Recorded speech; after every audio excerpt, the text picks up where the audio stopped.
In this video, we will demonstrate how to replace the front display board. This is a view of the front of the control valve. In order to access the internal components, we will need to view the back side of the power head. Using a crosshead screwdriver, loosen the 4 screws that are located in each corner. The front display cover will then easily tilt forward and away from the power head housing. Please keep in mind that there is limited slack for the wires connected to the front display board.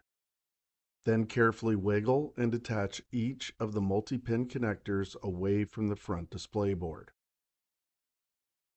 The first being the yellow connector, followed by the black connector, then the white connector,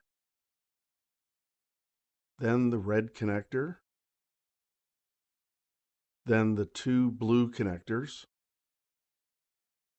and then finally the 2 white connections, and then set the display cover aside. This is the back side of the front display board.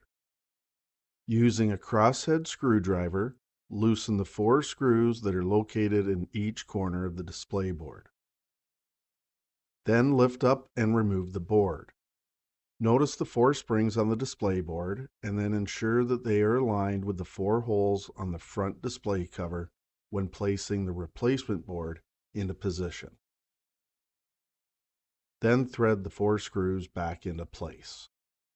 Next, connect the multi-pin connectors to the display board while keeping in mind that the connectors are color-coded and keyed to fit in only one orientation.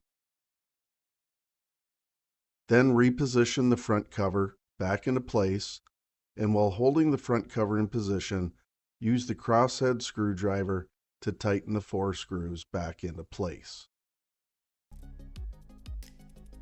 Visit us at www.canaturewg.com.